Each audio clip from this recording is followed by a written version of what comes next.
Problem थी तो बच्चों ने कहा समझ में नहीं आया। ठीक है, हम फिर से समझा रहे हैं, लेकिन बच्चों जहाँ तक ये पहले भी कराया जा चुका है ना? ठीक है, कोई बात नहीं। देखिए, कविता का नाम है कन्यादान। कन्यादान कविता में कवि ऋतुराज क्या कहते हैं, ध्यान से सुनेंगे। हाँ, कवि कहते हैं, ये देखिए उस समय का है जब बेटी की शादी हो रही है और उसको विदा किया जाए, कन्यादान हो रहा है। मतलब अब हमारे समाज में एक रीति है, शादी के समय कन्यादान होता है, यानी माता पिता अब दूसरे पक्ष को अपनी लड़की को सौंप दे रहे हैं। तो ये उस समय की घटना है। तो माँ के अंदर क्या चल रहा है उसके बारे में बताया उन्होंने। कहते हैं, कितना प्रामाणिक था उसका दुख, लड़की को दान में देते वक्त जैसे वही उसकी अंतिम पूंजी हो।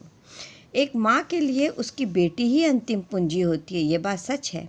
क्योंकि माँ अपने सुख दुख जो भी है वो अपनी बेटी के साथ में ही शेयर करती है, साझा करती है, उसको बताती है कि उसने अपनी ज़िंदगी में कितने दुख सहे हैं, क्या हुआ है उसके साथ में। ऐसा नहीं कि केवल दुख, सुख भी साझा करती है। लेकिन बोल रहे हैं प्रामाणिक, यानी कितना सत्य था, सिद्ध था उसका दुख लड़की को दान में देते वक्त, यानी कन्यादान करते वक्त उसकी तकलीफ़ एकदम सही थी। यानी उसको ऐसा लग रहा था जैसे उसकी ज़िंदगी की आखिरी पूंजी भी वो दे रही है।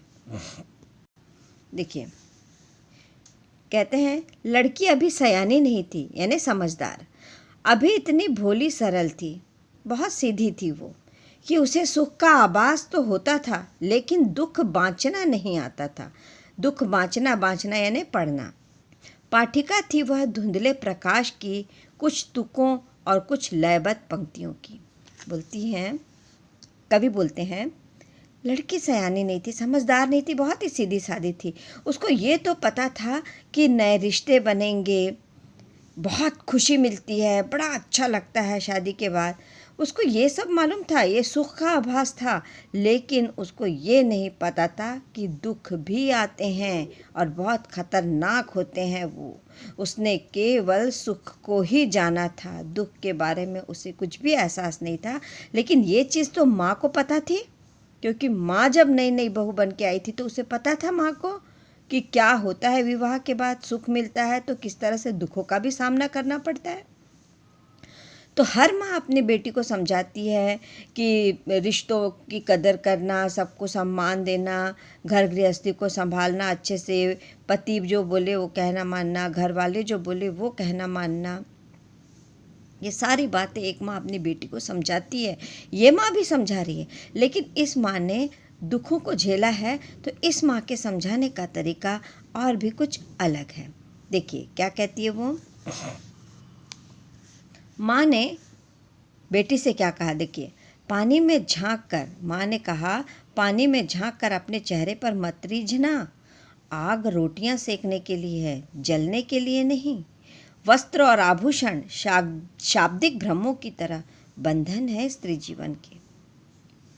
माँ ने कहा कि तू अपने चेहरे पर, ये तू सुंदर है तो अपने चेहरे पर मत रीझना, खुश मत हो जाना कि मैं सुंदर हूँ तो सब ठीक हो जाएगा, मुझे किसी तकलीफ़ का सामना नहीं करना पड़ेगा और मेरी सुंदरता से ही सब बंधेंगे ना।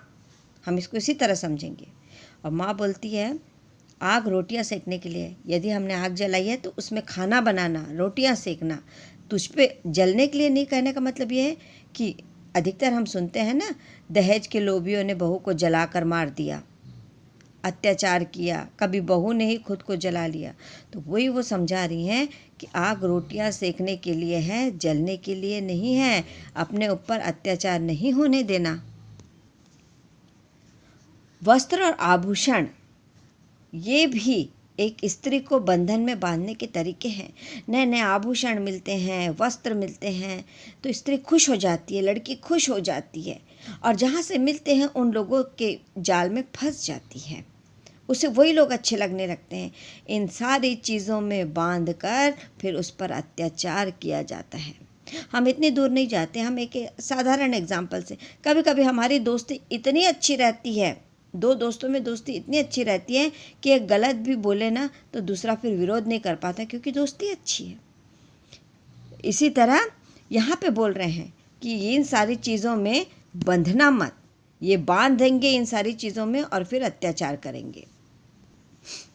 हाँ, माँ ने कहा लड़की होना पर लड़की जैसी दिखाई मत देना। देखिए बहुत बड़ी बात की है। माँ ने कहा लड़की होना पर लड़की जैसी दिखाई मत देना। कहने का मतलब यह है कि तू एक लड़की होने की पूरी जिम्मेदारी निभाना, जो एक लड़की निभाती है गृहस्थ होने के बाद। लेकिन लड़की की तरह नाजुक और कमज़ोर मत होना कि तेरे ऊपर तेरे ससुराल वाले अत्याचार कर लें। इसका मतलब यही है, सारे काम लड़कियों के करना, गृहस्थी को संभालना, सारे रिश्ते निभाना, लेकिन कमज़ोर मत होना एक लड़की की तरह। लड़की जैसी दिखाई मत देना, ऐसा मत हो जाए कि वो अत्याचार कर रहे हैं और तू सह रही है। तो ये सीख माँ ने दी है। ठीक है।